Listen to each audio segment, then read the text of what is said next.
Quelles sont les 7 étapes pour définir votre personal branding et faire en sorte que ce dernier vous amène un maximum de prospects et un maximum de clients? C'est ce qu'on va voir aujourd'hui dans cette vidéo. C'est parti! Bonjour, c'est Patrick Robetti. Aujourd'hui, on parle de personal branding. Vous avez certainement entendu parler de ce terme. L'idée, c'est tout simplement de mettre en avant votre propre personne plutôt que votre entreprise. C'est beaucoup plus simple, en fait, pour les gens de s'identifier à vous plutôt qu'à une entreprise, un logo d'entreprise, un nom d'entreprise.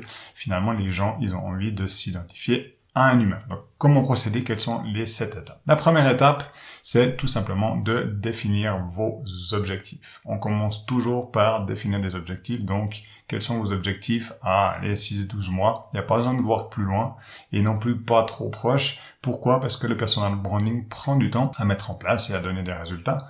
Donc, l'idée, c'est tout simplement de se dire, voilà, dans 6-12 mois, qu'est-ce que j'ai envie d'atteindre comme objectif? Ça peut être un objectif financier, c'est souvent le cas au début. Ça peut être un objectif de nombre de prospects. Ça peut être un objectif de nombre de clients plutôt. Ça peut être un objectif de pouvoir, grâce au personal branding, je sais pas, avoir une activité qui tourne en email, en automatique ou semi-automatique qui vous permet par exemple, de pouvoir travailler à travers le monde. Enfin bref, il y a plusieurs sortes d'objectifs. Maintenant, définissez le vôtre, les vôtres et notez-les sur un papier pour vraiment voir où vous allez. La deuxième étape, tout simplement, c'est de définir votre marque. Qu'est-ce que votre marque personnelle? Donc, votre marque personnelle, c'est tout simplement qu'est-ce qui vous passionne, tout simplement, c'est sa première chose. Et ensuite aussi, qu'est-ce qui fait en sorte que vous êtes unique? Qu'est-ce que vous aimez faire? Qu'est-ce que vous êtes bon? Qu'est-ce que vous êtes pas bon? Etc.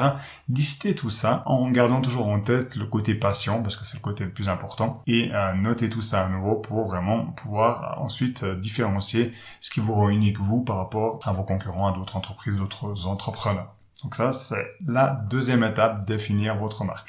La troisième étape, c'est tout simplement de définir votre audience. Donc, par audience, on n'entend pas tous les rigolos qu'on trouve sur Instagram, par exemple.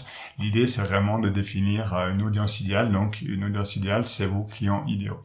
Qui sont vos clients idéaux? Donc là, vous listez tout simplement, en fait, avec quel genre de clients vous avez envie de travailler. Donc souvent, c'est des clients qui nous ressemblent un peu, donc dans la manière de voir la vie, dans la manière de la culture d'entreprise, dans la manière de faire du business, et souvent s'identifier à ces personnes. Donc listez un peu, peut-être les entrepreneurs, et ensuite les entreprises dans lesquelles ils sont intégrés, ou les entreprises qu'ils gèrent, pour ensuite définir une typologie de clients idéaux. Si c'est un peu flou pour vous, allez allez sur LinkedIn, par exemple, et regardez tout simplement les publications, les dernières publications et lister un peu le type d'entreprise qui correspond à ce que vous attendez comme entreprise idéale. La quatrième chose, une fois qu'on a défini tout ça, c'est tout simplement l'offre.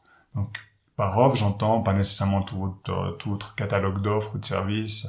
L'idée, c'est vraiment de définir votre offre d'appel. Là, à nouveau, vous imaginez votre offre d'appel. Donc, qu'est-ce qui vraiment votre offre, qui est une offre irrésistible sur laquelle on peut pas refuser. Donc, que ça soit sexy en termes de contenu, de résultats surtout. Mettez en avant les résultats que vous pouvez amener.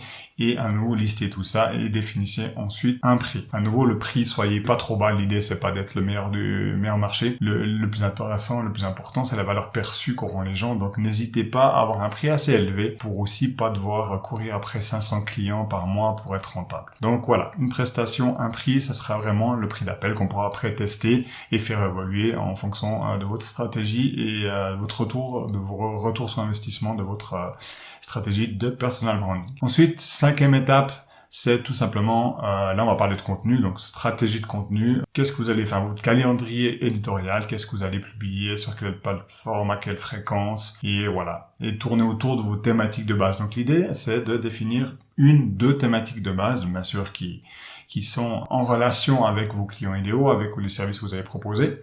Et de tourner là autour, de faire des différents sous-thématiques et de pouvoir créer ensuite du contenu et le diffuser tout autour de cette thématique ou ces thématiques-là. Donc voilà. Ensuite, le sixième, une fois qu'on a mis ça en place, qu'on a publié pendant 6-12 mois, c'est d'avoir des indicateurs de réussite. Donc en fait, c'est pouvoir chiffrer, quantifier si les résultats sont atteints ou pas.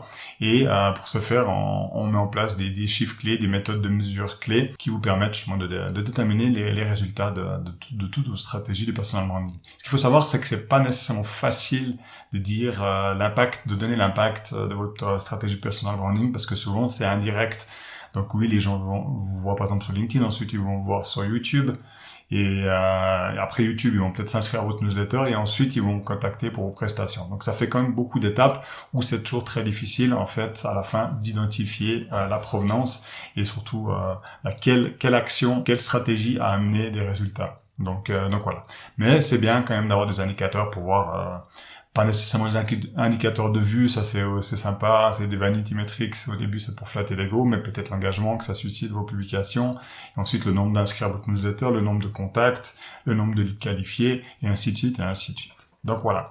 Et une fois que vous avez fait ces 6 étapes, la 7e, c'est continuellement d'améliorer en fait le process, donc les différentes étapes pour avoir vraiment une stratégie de personal branding qui soit efficace et vous avez l'impression vraiment d'investir du temps dessus pour un retour sur investissement intéressant.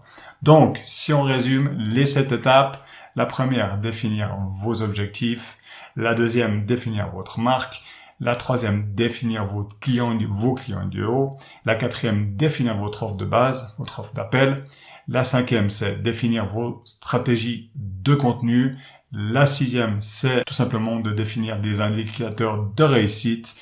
Et la septième, c'est tout simplement d'améliorer continuellement les 6 premières étapes. Donc voilà, j'espère que ça vous a clarifié un peu l'idée de personal branding. Maintenant, je vous invite comme d'habitude à passer à l'action et mettez-moi un petit pouce pour me motiver à faire d'autres vidéos sur cette thématique. Et moi, je vous dis à tout bientôt pour une prochaine vidéo. Au revoir.